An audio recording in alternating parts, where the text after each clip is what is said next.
প্রায় ১০০ বছর আগে মানবজাতি টাইটান নামে এক নতুন শত্রুর সম্মুখীন হয়েছিল, যাদের আকার সাধারণের চেয়ে অনেক বড় ছিল। এই টাইটানদের খাদ্য হল মানুষ এবং এই টাইটানরা মানবজাতিকে প্রায় ধ্বংস করে ফেলেছিল এবং তাদের হাত থেকে নিজেদের বাঁচানোর জন্য মানুষ ৩টি বড় দেয়াল তৈরি করে। বাইরের দেয়ালের নাম ওয়াল মারিয়া, মাঝের দেয়ালের নাম রোজ এবং ভেতরের দেয়ালের নাম ওয়াল সিনা, এবং যারা বেঁচে ছিল তারা সকলেই এই দেয়ালের ভেতরে বাস করে। গল্প শুরু হয় আমাদের প্রধান চরিত্র অ্যারেনকে দেখিয়ে, যে একটি গাছের ছায়ায় ঘুমাচ্ছে এবং খুব ভয়াবহ একটা স্বপ্ন দেখে তার ঘুম ভেঙে যায়। অ্যারেন তার নিজের শহর শিকানশিনায় থাকে, যা বাইরের 4টি ডিস্ট্রিক্টের মধ্যে একটি, যা প্রায় 50 মিটার উঁচু দেয়াল দিয়ে ঘেরা। এই দেয়ালটি টাইটানদের হাত থেকে বাঁচার জন্য তৈরি করা হয়েছে। চোখ খোলার সাথে সাথেই সে তার সামনে মিকাসাকে দেখতে পায়, যে অ্যারেনের খুব কাছের বন্ধু। দুর্ঘটনায় তার মা এবং বাবার মৃত্যুর পর সে অ্যারেনের পরিবারের সাথে থাকে। এখন তারা দুজনেই তাদের বাড়ির দিকে যেতে শুরু করে এবং হাঁটার সময় মিস্টার হেনেস, যিনি একজন সৈনিক, আর মিকাসা এবং অ্যারেনের বন্ধুর মতো। অ্যারেন লক্ষ্য করে যে মিস্টার হেনেসের মুখ থেকে মদের গন্ধ আসছে এবং সে তাকে চিৎকার করে বলে, এখন ডিউটিতে থাকাকালীন তুমি আবার মদ খেয়েছ। মিস্টার হেনেস তাকে বলেন, আমাদের দেয়ালের দিকে নজর রাখতে হয় এবং সারাদিন এখানে থাকার পর আমাদের ক্ষুধা এবং তৃষ্ণা তো বোধ করতেই হয়, তাই মদ পান করে আরামসে কাজ করি। এই কথা শুনে অ্যারেন রেগে বলে, একটা কথা বলো, যদি টাইটানরা এখন এসে পড়ে তাহলে তুমি কি এই অবস্থায় তাদের সাথে লড়াই করবে? তারপর আরেকজন সৈনিক উঠে অ্যারেনের কাছে যায়। সে বলে, যাই হোক আমরা তাদের দেখে নেব, আর গত 100 বছর ধরে তো কেউ আসেইনি, এখন পর্যন্ত সেই টাইটানরা আমাদের এই দেয়ালগুলো কেবল আঁচড়াতে পেরেছে। এখন অ্যারেন এবং মিকাসা তাদের বাড়ির দিকে এগোতে শুরু করে এবং তারপর একটি ঘণ্টা বাজে, যার অর্থ হল সার্ভে কপসরা ফিরে এসেছে। সার্ভে কপসরাই টাইটানদের সাথে লড়াই করার জন্য প্রাচীরের বাইরে যায়। এটি দেখে অ্যারেন খুব উত্তেজিত হয়ে ওঠে এবং সে মিকাসাকে নিয়ে দ্রুত চলে আসে। সবাই সেখানে আছে, কিন্তু এই দিকে আমরা দেখতে পাই যে তাদের সকলের মুখ কালো হয়ে রয়েছে। অ্যারেন তাদের একজনের দিকে হাসি মুখে তাকায়, কিন্তু সে তাকে উপেক্ষা করে। তখন লোকজনের অবস্থা খুব খারাপ এবং ভিড়ের মধ্যে থাকা লোকেরা ভাবছে, এটা কি, এত লোক গিয়েছিল আর এত কম লোক কিভাবে ফিরে এসেছে? সম্ভবত বাকিদের টাইটানরা খেয়ে ফেলেছে, এটাই তো বাইরে যাওয়ার ফল। এবং তারপর সেই ভিড়ের একজন বৃদ্ধ মহিলা একজন সৈনিকের কাছে এসে বলে, আমার ছেলেকে দেখা যাচ্ছে না, সে কোথায়? এই কথা শুনে সৈনিকটি অন্য সৈনিককে বলে, ওটা দাও, এবং সেই সৈনিক বৃদ্ধ মহিলাকে কাপড়ে মোড়ানো কিছু দেয় এবং এটি খোলার পর আমরা জানতে পারি যে এর ভেতরে বৃদ্ধ মহিলার ছেলের হাত। সে তাকে বলে, তোমার ছেলের জন্য এটাই একমাত্র জিনিস বাকি আছে, এবং সমস্ত সৈন্য সেখান থেকে চলে যেতে শুরু করে। মিকাসা অ্যারেনকে জিজ্ঞাসা করে সে কি এখনও সার্ভে কপসে যোগ দিতে চায়, কিন্তু অ্যারেন তাকে কোনো উত্তর দেয় না। এখন অ্যারেন বাড়িতে এসেছে। অ্যারেনের মা বলে, বাহ, তুমি তো আজ অনেক কাটিয়ে এনেছ। অ্যারেনের বাবা কোথাও বাইরে যাচ্ছে। মিকাসা অ্যারেনের বাবা মাকে বলে দেয়, অ্যারেন সার্ভে কপসে যোগ দিতে চায়। আর এই কথা শোনার পর অ্যারেনের মা অ্যারেনকে বলে, এসব কি, এই স্বপ্ন ছেড়ে দাও, একদিন এই জেদের কারণে তুমি মারা যাবে। অ্যারেনের বাবা অ্যারেনকে জিজ্ঞাসা করে, কেন তোমাকে বাইরে যেতে হবে? অ্যারেন তাকে বলে, বাবা, আমি জানতে চাই বাইরের জগতে কি আছে, আমি আমার পুরো জীবন এই দেয়ালের ভেতরে বন্দী হয়ে কাটাতে চাই না। এখন তার বাবা সেখান থেকে চলে যেতে শুরু করে এবং যাওয়ার আগে সে অ্যারেনকে বলে, আমি যখন ফিরে আসব তখন আমি তোমাকে আমার বেসমেন্টের একটা গোপন কথা বলবো। অ্যারেন তার মায়ের উপর খুব রেগে যায়, তাই সে তার মায়ের সাথে ঝগড়া করে এবং সেখান থেকে পালিয়ে যায়। তার মা মিকাসাকে বলে, ওর যত্ন নিও, এই বাচ্চাটা এখনও অবোধ। এরপরে আমরা দেখি কিছু লোক অ্যারেনের এক বন্ধুকে মারধর করছে, আর অ্যারেন তার বন্ধুকে বাঁচাতে সেখানে পৌঁছায়। এটা দেখে তারা বলে, এসো বাচ্চা, তুমিও এসো। তারপর মিকাসাকে তার পিছনে দেখে সবাই সেখান থেকে পালিয়ে যায় এবং অ্যারেন মনে করে তাকে দেখে তারা সেখান থেকে পালিয়ে গেছে। মানে এই ছেলেটি খুবই নির্বোধ। এই ছেলেটির নাম আরমিন, সে অ্যারেনের সবচেয়ে ভালো বন্ধু। অ্যারেন জিজ্ঞাসা করে, ওরা কেন তোমাকে মারছিল? আর তুমি জানো, মিকাসা বাড়িতে সবাইকে বলে দিয়েছে যে আমি সার্ভে কপসে যোগ দিতে চাই।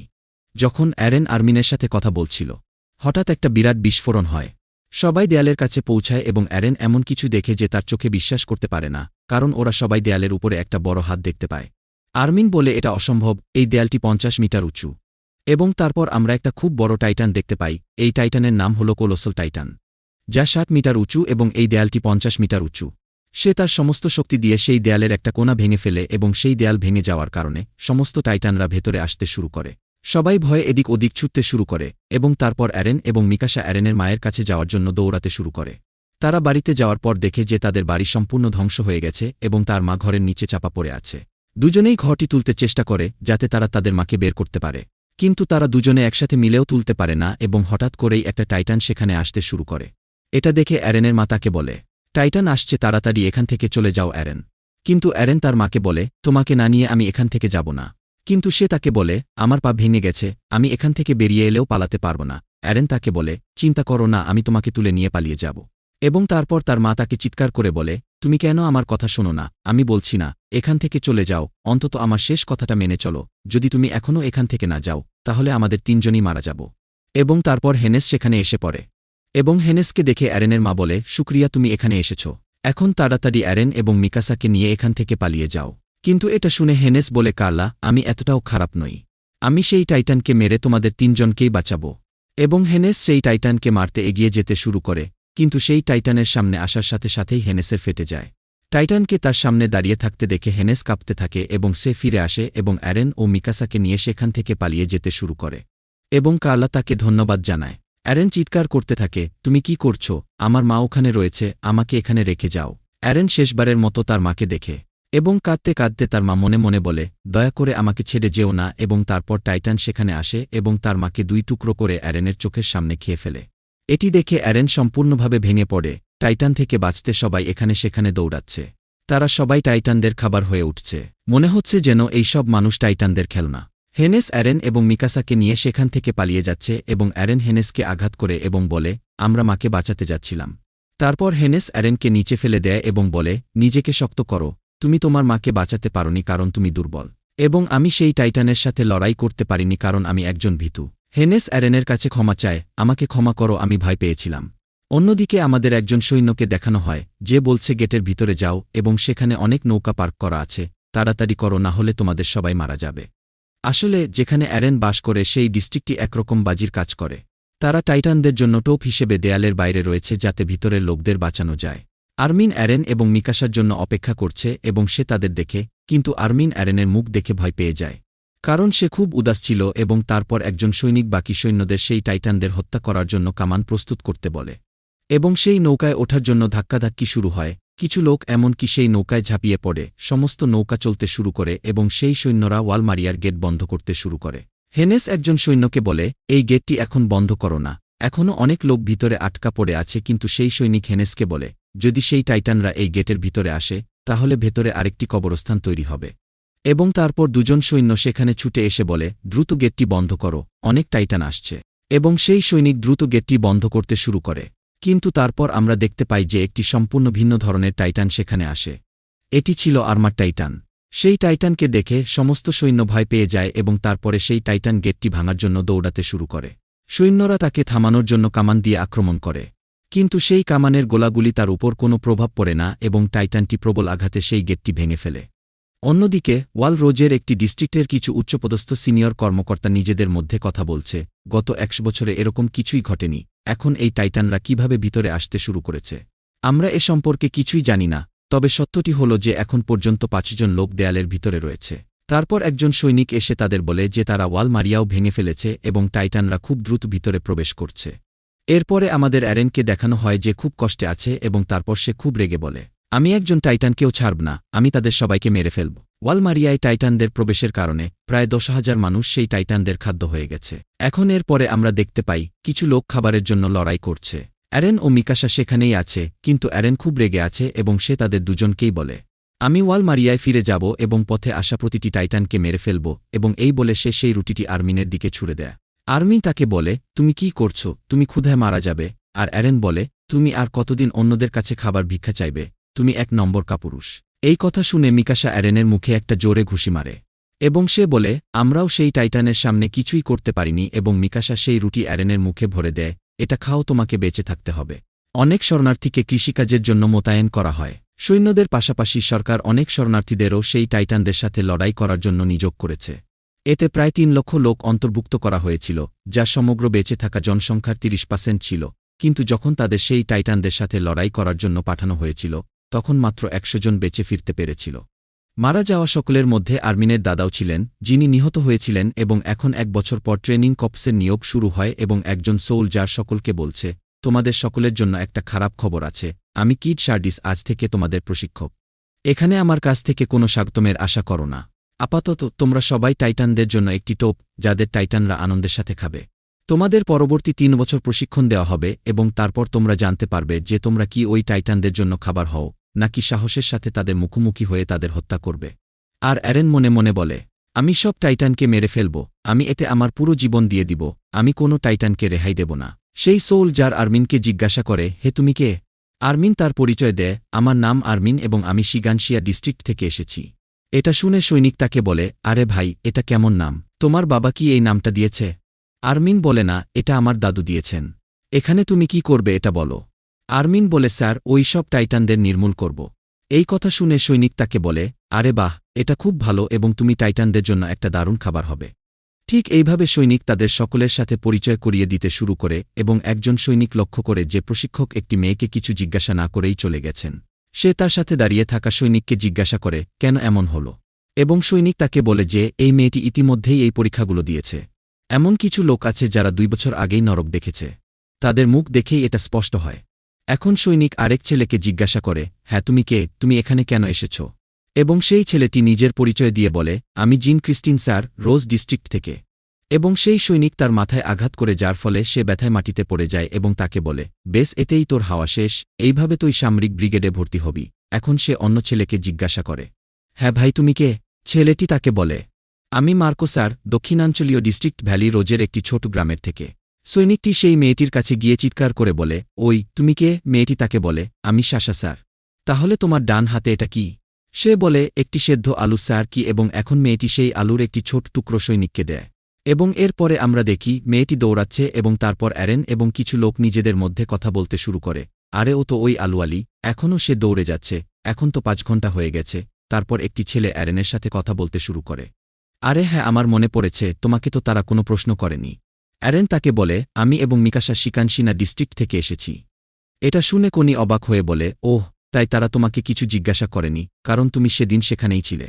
এবং এখন রাতের খাবারের সময় তারা সবাই অ্যারেনকে জিজ্ঞাসা করতে শুরু করে, যেদিন টাইটানরা তাদের আক্রমণ করেছিল, সেই কলোসাল টাইটান কি দেয়াল ভেঙে ভিতরে এসেছিল? এবং সেই ওয়াল মারিয়া ভেঙে ফেলা আর্মার টাইটানের কি হয়েছিল? অ্যারেন বলে, এটা কোনো বড় সমস্যা নয়, একবার আমরা সেই ওডিএম গিয়ার ব্যবহার করতে শিখলে, তারপর তারা আর বাঁচবে না। আমি সার্ভে কপসে যোগ দিয়ে পৃথিবী থেকে সকল টাইটানদের নির্মূল করে দেব। বাইরে আমরা শাসাকে দেখতে পাই, সেই একই আলুওয়ালি মেয়ে যে 6 ঘন্টা একটানা দৌড়ানোর পর খুব ক্লান্ত হয়ে সেখানেই ঘুমিয়ে পড়ে। পরের দিন প্রশিক্ষণ শুরু হয়, যেখানে সোল যার সকল অংশগ্রহণকারীদের বলে, আমার কথায় মনোযোগ দাও।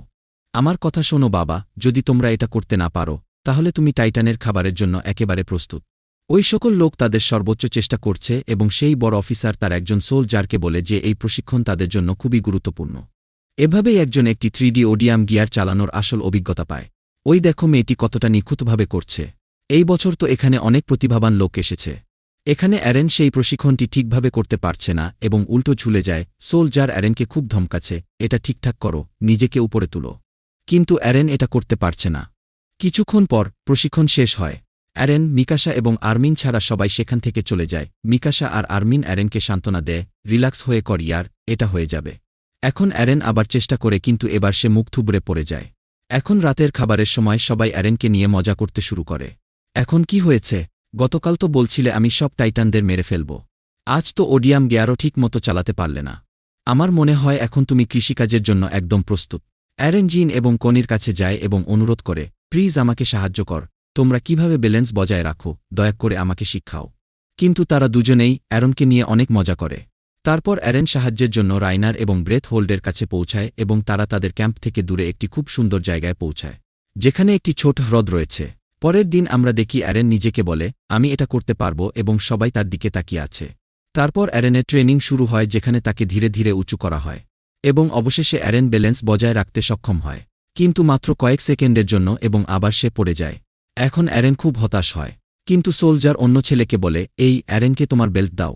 তারপর অ্যারেন তার বেল্ট পরে চেষ্টা করে, যেখানে সে খুব সহজেই কোনো সমস্যা ছাড়াই ব্যালেন্স করে। তারপর প্রশিক্ষক তাকে বলেন, মনে হচ্ছে তোমার সরঞ্জামে কিছু ত্রুটি ছিল, যদিও এটি কয়েক সেকেন্ডের জন্য ছিল, কিন্তু ত্রুটিপূর্ণ যন্ত্রটি দিয়েও সে ব্যালেন্স করতে সক্ষম হয়েছে। আর অবশেষে অ্যারেন পাশ হয়ে যায়। অ্যারেনকে দেখে সোলজার মনে মনে বলে, গির্শা, আজ তোমার ছেলে একজন সৈনিক হয়ে গেছে। গির্শা হল অ্যারেনের বাবার নাম। আর এখন 2 বছর কেটে গেছে আর তারা একটি বনের মধ্য দিয়ে যাচ্ছে, কিন্তু আর্মিন খুব ধীরে ধীরে হাঁটছে। এটা দেখে সে সৈনিক বলে, তাড়াতাড়ি চলো, এটা তো একটা টেস্ট, বাস্তব জীবনেও তুমি এইভাবেই করবে নাকি? ব্যাগটা এত ভারী যে আর্মিন তার ওজন সহ্য করতে পারছে না। তারপর রেইনার এসে আর্মিনের কাছ থেকে তার ব্যাগটা নিয়ে তাকে বলে, এভাবে তো ওরা তোমাকে বের করে দেবে। আজকে ট্রেনিং গ্রেডে যোগ হতে চলেছে। আর্মিন তাকে বলে, কিন্তু তুমি যদি আমাকে সাহায্য করো, তোমার গ্রেড কমে যাবে। রেইনার বলে, কাউকে জানতে দিও না, কিন্তু সেই সোলজার শুনে নেয় এবং তারপর আর্মিন ভাবে, আমি কত বড় অপদার্থ, আমি ওদের উপর ভোজ হয়ে আছি। আর এখন সে রেইনারের কাছ থেকে তার ব্যাগটি ফিরিয়ে নিয়ে এগিয়ে যেতে শুরু করে। অন্যদিকে আমরা দেখতে পাই অ্যারেন টাইটানদের মারা ট্রেনিং নিচ্ছে এবং তার সাথে মিকাসা এবং আরও কিছু লোকও রয়েছে। তাদের হাতে হাতে যুদ্ধের অনুশীলন করানো হচ্ছে। ওই টাইটানরা এত বড়, তাহলে হ্যান্ড টু হ্যান্ড কমব্যাটের মানে কি? এই কথা শুনে রেইনার বলে, আমাদের সামনে শত্রু যাই থাকুক না কেন, আমাদের সকল ধরনের শত্রুর বিরুদ্ধে লড়াই করার জন্য প্রস্তুত থাকা উচিত। তারপর রেইনার অ্যারেনকে অ্যানির কাছে নিয়ে যায় এবং অ্যানি অ্যারেনের সাথে লড়াই শুরু করে, যেখানে সে খুব সহজেই অ্যারেনকে পরাজিত করে। তারপর অ্যানি রেইনারকে বলে, এখন তোমার পালা। রেইনার বলে, না ভাই, আমি এটা করছি না, এবং অ্যানি তাকেও মাটিতে ফেলে দেয়। এখন কয়েকদিন পর সমস্ত ট্রেনিজ গ্র্যাজুয়েট হয় এবং একজন সিনিয়র অফিসার তাদের সকলকে বলে, আজ থেকে তোমাদের সকল গ্র্যাজুয়েটদের কাছে 3টি বিকল্প আছে। যদি কেউ সোলজার হতে চায়, তাকে 3 বছরের জন্য সামরিক ট্রেনিং শেষ করতে হয় এবং 2 বছর পর তাদের সিদ্ধান্ত নিতে হয় যে তারা কোনো সামরিক শাখায় যোগদান করতে চায়। এখানে 3টি শাখা আছে। প্রথমটি হল রয়্যাল গার্ড, যার কাজ হল রাজাকে রক্ষা করা, এবং দ্বিতীয়টি হল গেরিসন রেজিমেন্ট, যার কাজ হল দেয়ালের ভেতরে শান্তি বজায় রাখা এবং সকলকে নিরাপদ রাখা। তৃতীয়টি হল স্কাউটস রেজিমেন্ট, যা সবচেয়ে দক্ষ এবং সাহসী সৈন্যদের নিয়ে গঠিত এবং তাদের কাজ হল দেয়ালের বাইরে গিয়ে টাইটানদের আক্রমণ করা এবং তাদের সম্পর্কে তথ্য সংগ্রহ করা। এই রেজিমেন্টটি সরাসরি টাইটানদের বিরুদ্ধে লড়াই করে, তাই এতে সবচেয়ে বেশি সংখ্যক মৃত্যু হয়। তবে এই তৃতীয় বিকল্পটি কেবল শীর্ষ 10 জন প্রশিক্ষণার্থী বেছে নিতে পারে। তাদের সকলের জন্য একটি বিদায়ী পার্টির আয়োজন করা হয় এবং একটি ছেলে অ্যারেনকে জিজ্ঞাসা করে, তুমি কি সত্যিই সার্ভে কপসে যেতে চাও? তারপর অ্যারেন তাকে বলে, হ্যাঁ, আমি ইতিমধ্যেই সিদ্ধান্ত নিয়েছি যে আমি সার্ভে কপসে যাব এবং সেই টাইটানদের নির্মূল করব। এতদিন আমি ভেতরের দেয়ালে থাকার জন্য ট্রেনিং করিনি। ছেলেটি তাকে বলে, তুমি একজন বোকা, টাইটানদের সাথে একা মানুষ কখনো জিততে পারবে না। এবং তারপর সবাই অ্যারেনের দিকে তাকাতে শুরু করে। অ্যারেন বলে, যদিও আমরা মানুষরা কখনোই ওই টাইটানদের বিরুদ্ধে জিততে পারব না, কিন্তু আমাদের প্রতিটি পরাজয়ের সাথে সাথে আমরা ওই টাইটানদের সম্পর্কে আরও তথ্য সংগ্রহ করব। তোমরা কি গত 500 বছরে ঘটে যাওয়া সমস্ত মৃত্যু নষ্ট করতে চাও আর চুপচাপ অপেক্ষা করতে থাকবে যে কখন টাইটানরা দেয়ালের ভেতরে এসে আমাদের সবাইকে খেয়ে ফেলবে? এবং এই সব বলার পর অ্যারেন সেখান থেকে চলে যায় এবং পরের দিন সার্ভে কপসের মেইন ফোর্স দেয়ালের বাইরে যেতে শুরু করে। অ্যারেন এবং তার বন্ধুরাও তাদের দেখছে। তারপর হেনেস সেখানে এসে তাকে বলে, আরে অ্যারেন, আমি শুনেছি তুমি গ্র্যাজুয়েট হয়েছ। অ্যারেন বলে, হ্যাঁ স্যার, এবং তুমিও তো একজন ক্যাপ্টেন হয়েছ। হেনেস অ্যারেনকে অভিনন্দন জানায় এবং হেনেস তার কাছে ক্ষমা চায় এবং বলে, আমি এখনও অপরাধ বোধ করি যে আমি তোমার মাকে বাঁচাতে পারিনি। অ্যারেন তাকে বলে, যা ঘটেছে তাতে তোমার কোনো দোষ ছিল না, পরিস্থিতি এমন ছিল। এবং এই বলে অ্যারেন সেখান থেকে চলে যায়। কিন্তু হেনেস অ্যারেনকে বড় হতে দেখে খুব খুশি হয়। এখন পরের দিন আমরা দেখি যে গতকাল অ্যারেনের দেওয়া বক্তৃতার কারণে অনেক মানুষ প্রভাবিত হয়েছে এবং তারা সার্ভে কপসে যোগ দেওয়ার সিদ্ধান্ত নিয়েছে এবং সবাই বলছে, অ্যারেন, আমরাও তোমার সাথে আছি, দেয়ালের ভেতরে থেকে কিছুই হবে না, আমাদের বাইরে গিয়ে তাদের সবাইকে নির্মূল করতে হবে। এবং অ্যারেন মনে মনে বলে, আমরা জিততে পারি, আমার নিজের উপর পূর্ণ বিশ্বাস আছে। আর হঠাৎ একটা বজ্রপাত হয় এবং অ্যারেনের পিছনে দাঁড়িয়ে আছে বিশাল কলোসল টাইটান। এটা দেখে সবাই জমে যায়। সকলের পায়ের নিচে থেকে মাটি সরে যায়। বিশাল টাইটানের শরীর থেকে গরম ভাব বের হতে থাকে, যার প্রেসারে তারা সকলেই দেয়াল থেকে পড়তে শুরু করে। কিন্তু সকলেই রক্ষা পেলেও তাদের মধ্যে একজন অজ্ঞান হয়ে যায় এবং নিজেকে নিয়ন্ত্রণ করতে অক্ষম হয়, কিন্তু সাশা তাকে বাঁচিয়ে নেয়। এবং তারপর অ্যারেনের চোখ যায় গেটের দিকে, যা ভাঙ্গা ছিল, এবং সে ভাবে এখন টাইটানরা আবার ভেতরে আসবে। এবং তারপর অ্যারেনের সেই একই দৃশ্য মনে পড়ে যখন তার মাকে সেই টাইটান তার চোখের সামনে খেয়ে ফেলেছিল, যার কারণে অ্যারেন খুব রেগে যায় এবং সে সেই কলোসল টাইটানের দিকে এগিয়ে যায় এবং বলে, আমাদের শত্রু ঠিক সামনে, যুদ্ধের জন্য প্রস্তুত হও। এবং অ্যারেন ঠিক সেই দেয়ালের উপরে কলোসল টাইটানের কাছে পৌঁছে যায়। এখন সেই কলোসল টাইটান হাত দিয়ে অ্যারেনকে আক্রমণ করে, কিন্তু অ্যারেন সেই আক্রমণ থেকে বেঁচে যায় এবং তারপর সে বুঝতে পারে যে কলোসল টাইটানের আসল লক্ষ্য আমি নই, বরং তাকে আক্রমণকারী কামানগুলিগুলো। কলোসল টাইটান বারবার অ্যারেনকে আক্রমণ করতে শুরু করে, কিন্তু অ্যারেন তা এড়িয়ে যায় এবং তার ঘাড়ের দিকে যেতে থাকে। সে মনে মনে বলে যে একমাত্র সেই গেট ভাঙতে পারে, এটাই একটা ভালো সুযোগ, আমি এখন তাকে মেরে ফেলব। এবং অ্যারেন তার গলায় আক্রমণ শুরু করে, কিন্তু কলোসল টাইটান তার ভেতর থেকে ভাব ছেড়ে দেয়, যার কারণে অ্যারেন পিছনের দিকে যেতে শুরু করে। অ্যারেন আবার তাকে আক্রমণ করার জন্য এগিয়ে যায়, কিন্তু সে দেখতে পায় যে কলোসল টাইটান সেখান থেকে অদৃশ্য হয়ে গেছে। তারপর থমাস অ্যারেনকে বলে, আরে অ্যারেন, ওই টাইটানটা কোথায় গেল? আমি তো দেখতে পাচ্ছি না। কো বুঝতে পারে যে সে সেখান থেকে অদৃশ্য হয়ে গেছে, ঠিক যেমনটা হয়েছিল 5 বছর আগে। এবং তারপর একজন সৈনিক সেখানে এসে তাকে বলে, তোমরা কি করছো? দ্রুত হেডকোয়ার্টারে পৌঁছাও, অপারেশন কলোসল টাইটান শুরু হয়েছে। সমস্ত সৈন্য সেখান থেকে শহরবাসীকে সরিয়ে নিতে শুরু করে এবং বাকি সৈন্যরা সেই কামান দিয়ে সেই টাইটানদের সাথে লড়াই শুরু করে। তাদের ওই টাইটানদের এখানেই থামাতে হবে। আমরা দেখতে পাই আরমেন তার অডিয়াম গিয়ারের ভেতরে সিলিন্ডারে গ্যাস ভরছে, কিন্তু উদ্বেগের কারণে সে কাঁপতে শুরু করে এবং সে খুব ভয় পায়। আমরা এই সমস্যা থেকে কিভাবে বেরিয়ে আসব? আমাদের কাছে 4 মিটার গর্তটি সিল করার কোনো উপায় নেই। সব টাইটানরা আসবে, এখন কোনো বিকল্প নেই, আমরা ওই টাইটানদের বিরুদ্ধে জিততে পারব না। অ্যারেন তাকে শান্ত করার চেষ্টা করে, আমরা জিতব বন্ধু, সাহস হারিও না। এরপরে আমরা রাজাকে দেখি যে তার সেনাপতির সাথে দাবা খেলছে। এবং তারপর একজন সৈনিক তাদের দুজনের দিকে ছুটে এসে বলে, মহাশয়, আমি একটি খবর পেয়েছি যে ওই টাইটানরা আবার আমাদের আক্রমণ করেছে এবং গেট ভেঙে ফেলেছে। এই কথা শুনে রাজা ভয় পেয়ে যান এবং সেনাপতি সেখান থেকে এক বোতল ওয়াইন নিয়ে চলে যেতে শুরু করে। রাজা ভয়ে ভয়ে তাকে বলে, আরে তুমি কোথায় যাচ্ছ? তুমি কি শুনতে পাওনি টাইটানরা ভেতরে এসেছে? তাড়াতাড়ি আমার প্রাসাদের সামনে তোমার সৈন্যদের জড়ো করো। কিন্তু সেনাপতি তাকে বলেন, রাজাজি, রোজ ডিস্ট্রিক্টে অনেক সৈন্য মানুষের জীবন বাঁচাতে কাজ করছে, আমাকে তাদের সাহায্য করতে যেতে হবে। রাজা তাকে বলেন, সাধারণ মানুষ 2-4 জন মারা গেলে কিছু হবে না, তোমাদের আমাকে রক্ষা করতে হবে। সেনাপতি রাজার কথা শোনে না এবং সেখান থেকে চলে যেতে শুরু করে। এরপরে আমরা দেখি সেই ঊর্ধ্বতন কর্মকর্তা সেই সমস্ত গ্র্যাজুয়েট প্রশিক্ষণার্থীদের বলেন, তোমরা সবাই যত তাড়াতাড়ি সম্ভব তোমাদের স্কোয়াডে যাও এবং তোমাদের কাজ হবে এই পুরো শহর খালি না হওয়া পর্যন্ত ওই টাইটানদের আটকে রাখা। এবং সেই সৈনিক তাদের বলে, তোমরা সবাই মিডিল গার্ড সেক্টর পরিচালনা করবে এবং গেলিসনের elite squad rear guard sector পরিচালনা করবে। যেই যুদ্ধক্ষেত্র থেকে পালানোর চেষ্টা করবে, আমি নিজে এসে তাকে পরে হত্যা করব। এবং তারপর সবাই তাদের নিজ নিজ স্কোয়াডের সাথে চলে যায়। তারপর মিকাসা অ্যারেনের কাছে এসে তাকে বলে, যাই হয়ে যাক অ্যারেন, তোমাকে আমার সাথে থাকতে হবে। তারপর একজন সৈনিক সেখানে এসে মিকাসাকে বলে, মিকাসা, তোমাকে এখনই স্পেশাল রিয়ার গার্ডের কাছে রিপোর্ট করতে বলা হয়েছে। মিকাসা সেখানে না যাওয়ার জন্য অজুহাত দেখাতে শুরু করে, কারণ অ্যারেন মিডিল সেকশন গার্ডে আছে এবং সে তাকে বাঁচাতে তার সাথে থাকতে চেয়েছিল। কিন্তু অ্যারেন মিকাসাকে বলে, আমার জন্য চিন্তা করো না, এখন পরিস্থিতি খুবই গুরুতর, তোমার যাওয়া উচিত। সেখানে যাওয়ার সময় মিকাসা তাকে অনুরোধ করে, অ্যারেন, দয়া করে বেঁচে থেকো। এখন অ্যারেন তার দলবল নিয়ে জড়ো হয় এবং তার শুরুর দিকের একটা দিনের কথা মনে করতে থাকে, যেখানে তার শিক্ষক তাকে সেই টাইটানদের সম্পর্কে অনেক তথ্য দিয়েছিলেন। এখন পর্যন্ত রেকর্ড অনুসারে আমরা এখনও জানতে পারিনি যে এই টাইটানরা কোথা থেকে এসেছে। এখন পর্যন্ত তাদের মধ্যে বুদ্ধিমত্তার কোনো চিহ্ন দেখা যায়নি, তাই তাদের সাথে কোনো ধরনের যোগাযোগ সম্ভব হয়নি। তাদের শরীরের তাপমাত্রা অনেক বেশি এবং তাদের কোনো প্রজনন অঙ্গ নেই, তাই এখন পর্যন্ত তাদের জন্মের পদ্ধতি সম্পর্কে কিছুই জানা যায়নি। এবং তারা মানুষ ছাড়া অন্য কিছু খেতে আগ্রহ দেখায় না, এবং যদি তাদের শরীরের কোনো অংশ কেটে ফেলা হয় তবে তারা আবার রিজেনারেট করে। কিন্তু তাদের হত্যা করার একটি উপায় আছে, তাদের ঘাড়ে একটি শক্তিশালী আক্রমণ করা, যার ফলে তারা আর রিজেনারেট করতে পারে না। তাই এই ব্লেডগুলি তাদের ঘাট কেটে ফেলার জন্য ব্যবহার করা হয়। তার শিক্ষকের এই সব কথা তার মনে পড়ে এবং তারপর একজন সৈনিক তাদের ডাকে, 24তম স্কোয়াড এগিয়ে যাও, এবং তারপর তারা সবাই খুব উৎসাহের সাথে এগিয়ে যেতে শুরু করে। এবং এখানেই এর প্রথম পার্ট শেষ হয়।